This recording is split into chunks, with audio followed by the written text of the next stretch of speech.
Hello, welcome back. നമുക്കിന്നൊരു കല്യാണ വിശേഷമായാലോ? എൻ്റെ ചാനൽ ആദ്യമായിട്ട് കാണുന്ന ആൾക്കാർ ഒന്ന് സബ്സ്ക്രൈബ് ചെയ്യണേ. കുറേ ആൾക്കാർ വീഡിയോ കാണുന്നത് സബ്സ്ക്രൈബ് ചെയ്യാതെയാണ്. ഒന്ന് സബ്സ്ക്രൈബ് ചെയ്ത് സപ്പോർട്ട് ചെയ്യണേ. അങ്ങനെ നമ്മൾ ഇന്നൊരു മെഹന്തി ഫംഗ്ഷനാണ് പോകുന്നത്. എൻ്റെ കസിൻ്റെ കല്യാണമാണ്. അപ്പോൾ ആളുടെ മെഹന്തി ഫംഗ്ഷനാണ്. നമ്മൾ രാത്രിയാണ് ഫംഗ്ഷൻ. അങ്ങനെ നമ്മളെല്ലാവരും കൂടി വീട്ടിൽ നിന്ന് ഇറങ്ങി. ഇതെൻ്റെ അനിയത്തിൻ്റെ കുട്ടിയാണ്.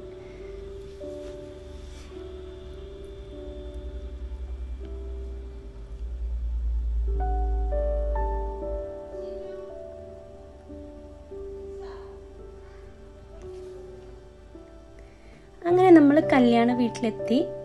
ഇവിടെ അടുത്താണ് കേട്ടോ വീട്. ഉള്ളാളം എന്ന് പറയുന്ന സ്ഥലത്താണ് വീട്. അതിന് രണ്ടാൾക്കാരും കൈയും പിടിച്ച് പോകണ കണ്ടില്ലേ?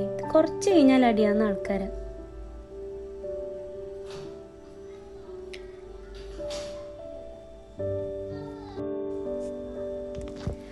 അങ്ങനെ നമ്മൾ മുകളിൽ കയറി. അവിടുത്തെ ലൈറ്റിങ്സും കാര്യങ്ങളൊക്കെ നല്ല അടിപൊളിയായിരുന്നു.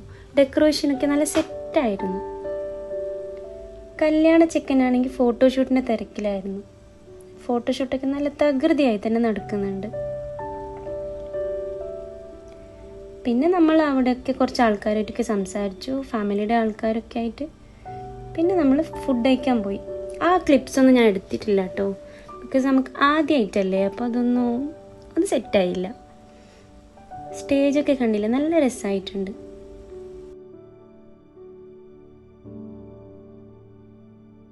എൻ്റെ മോളാണെങ്കിൽ അവിടെ എന്തോ ഒരു കാര്യത്തിന് തല്ലും പിടിച്ചിട്ട് നിൽക്കുക. പിന്നെ നമ്മൾ വേഗം അവിടെ നിന്ന് ഇറങ്ങി. രാത്രിയല്ലേ, കുട്ടികളും കൊണ്ട് രാത്രി കുറേ നേരം ഒന്നും എവിടെ പോയാലും നിൽക്കാൻ പറ്റില്ല. അങ്ങനെ നമ്മൾ അവിടെ നിന്ന് ഇറങ്ങി. അവിടെ അടുത്തൊരു ബീച്ച് ഉണ്ടായിരുന്നു, അവിടെ പോകാമെന്ന് വെച്ചു. പക്ഷേ ലൈറ്റൊക്കെ മൊത്തത്തിൽ ഓഫായി കിടക്കായിരുന്നു. അങ്ങനെ വണ്ടിയിൽ നിന്ന് ഇറങ്ങിയിട്ടൊന്നുമില്ല, നേരെ തിരിച്ച് വീട്ടിലേക്ക് പോകുന്ന വഴിക്ക് ഒരു സ്ഥലത്ത് നിന്ന് ചായ കുടിക്കാമെന്ന് വിചാരിച്ചു. എൻ്റെ അനിയത്തിയുടെ ഹസ്ബൻഡാണെങ്കിൽ ചായയുടെ ആളാണ്. ആൾക്ക് എപ്പോൾ പുറത്തിറങ്ങിയാലും ചായ മസ്റ്റാണ്. അങ്ങനെ നമ്മൾ അവിടെ ഒരു റോഡ് സൈഡിലുള്ള ഒരു ഷോപ്പിൽ ചായ കുടിക്കാൻ കയറി.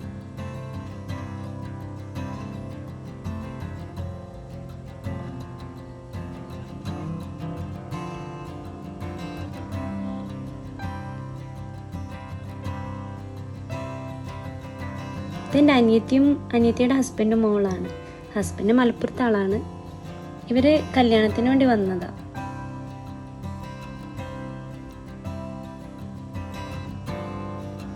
ഇവർ രണ്ടാളും 5 മിനിറ്റ് നല്ല രസമായിരിക്കും. പിന്നെ 5 മിനിറ്റ് കഴിഞ്ഞത്തോടും അടി എന്ന് പറയുന്നത് നല്ല മുട്ടനടിയായിരിക്കും രണ്ടാളും.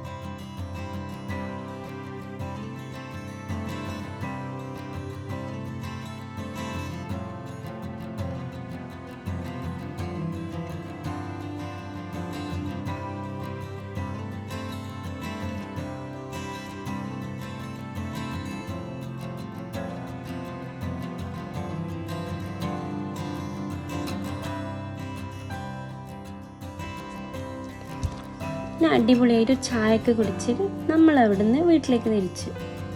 കുറേ വൈകിട്ടുണ്ടായിരുന്നു ഓൾറെഡി. പെട്ടെന്ന് വീട്ടിൽ കയറി കിടന്നുറങ്ങി. പിന്നെ അടുത്ത ദിവസത്തെ കുറച്ച് വിശേഷങ്ങളുടെ ഞാൻ ഇതേ വ്ളോഗിൽ തന്നെ ഇൻക്ലൂഡ് ചെയ്യുന്നുണ്ട്. നെക്സ്റ്റ് ഡേ ഡ്യൂട്ടി കഴിഞ്ഞിട്ട് ഞാനൊന്ന് ഫോറം മാളില്ലേ, ഇവിടെ മാംഗ്ലൂരിലുള്ള ഫോറം മാളിലൊന്ന് കയറാനുണ്ടായിരുന്നു. എൻ്റെ അനിയത്തി മോളുടെ ഫ്രണ്ടും കൂടി വന്നിട്ടുണ്ടായിരുന്നു. അങ്ങനെ നമ്മൾ 3 ആളും കൂടി ഫോറം മോളിൽ പോയി. അനിയത്തിൻ്റെ ഫോണിൻ്റെ കുറച്ച് അപ്ഡേറ്റ്സിൻ്റെ കാര്യങ്ങളായിട്ടാണ് ഞങ്ങൾ ഇങ്ങോട്ട് വന്നത്. പക്ഷെ മോളിൽ കയറി കഴിഞ്ഞാൽ അറിയാലോ, എല്ലാ ഷോപ്പും കയറി ഇറങ്ങേണ്ട ഒരു സമാധാനം കാണില്ല. അങ്ങനെ നമ്മൾ മിനിസോയിൽ കയറി. മിനിസോയിലാണെങ്കിൽ ഭയങ്കര ക്യൂട്ട് കളക്ഷൻസ് ഉണ്ടായിരുന്നു. അവിടെ പിന്നെ അറിയാലോ, എല്ലാം ക്യൂട്ട് ഐറ്റംസ് ആണ്. എന്തെടുത്താലും അതിലെന്തെങ്കിലുമൊക്കെ ഒരു ക്യൂട്ട്നെസ് ഉണ്ടാവും. അങ്ങനത്തെ സംഭവമാണ് മിനിസോ. അങ്ങനെ അവിടുത്തെ കളക്ഷൻസൊക്കെ ഇങ്ങനെ കുറച്ച് ആസ്വദിച്ച് നോക്കുന്നുണ്ടായിരുന്നു. പിന്നെ നമ്മൾ സ്റ്റുഡിയോയിൽ കയറി. സ്റ്റുഡിയോ പിന്നെ നിങ്ങൾക്കറിയാലോ, സ്റ്റുഡിയോ കയറാണ്ട് വരില്ല മോളിൽ കയറി കഴിഞ്ഞാൽ. അവിടെ ആണെങ്കിൽ വലിയ ഓഫേഴ്സൊന്നും ഇല്ല. ആക്സസറീസിന് കുറച്ച് ഓഫേഴ്സ് ഇട്ടിട്ടുണ്ടായിരുന്നു. വേറെ കാര്യമായിട്ടൊന്നുമില്ല, നോർമൽ പ്രൈസ് തന്നെയാണ്.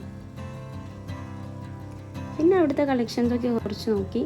ഇപ്രാവശ്യം എനിക്ക് അവിടുത്തെ മെൻസ് കളക്ഷൻ നല്ല ഇഷ്ടപ്പെട്ടു. കുറേ ടീഷർട്ട്സൊക്കെ നല്ല രസമുണ്ടായിരുന്നു കാണാൻ തന്നെ.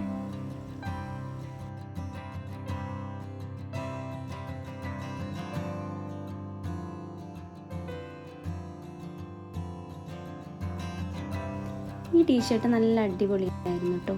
പക്ഷെ കുറച്ച് തിക്ക് മെറ്റീരിയലാണ്, നമുക്ക് ചൂടെടുക്കുന്ന ടൈപ്പായിരുന്നു.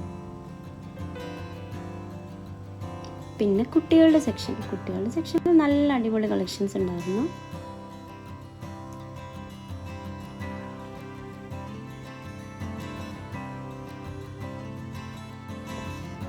ഇതൊക്കെ എപ്പോഴും ഉണ്ടാകുന്ന കളക്ഷൻസ് തന്നെയാണ്. എൻ്റെ വർക്ക് പ്ലേസ് മാംഗ്ലൂർ ഈ സ്റ്റുഡിയോക്ക് അടുത്ത് തന്നെയാണ്, ഫോർമോളിനടുത്താണ്. അതുകൊണ്ട് ഇടയ്ക്കിടയ്ക്ക് ഞാൻ വരും.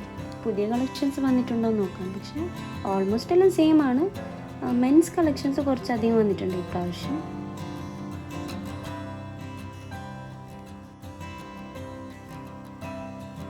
പിന്നെ സ്റ്റുഡിയോയിലെ മെയിൻ ചെരുപ്പുകളാണ്. നല്ല രസമുണ്ട്. 299 ഈ ചെരുപ്പുകളൊക്കെ. നല്ല ക്യൂട്ട് ചെരുപ്പുകളൊക്കെ വന്നിരുന്നു.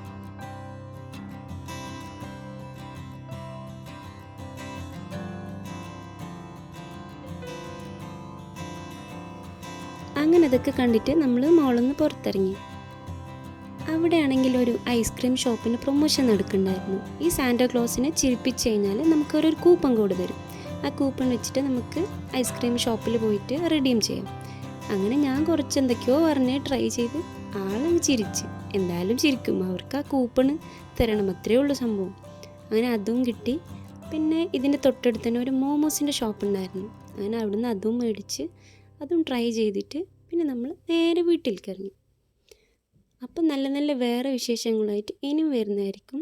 Till then bye bye.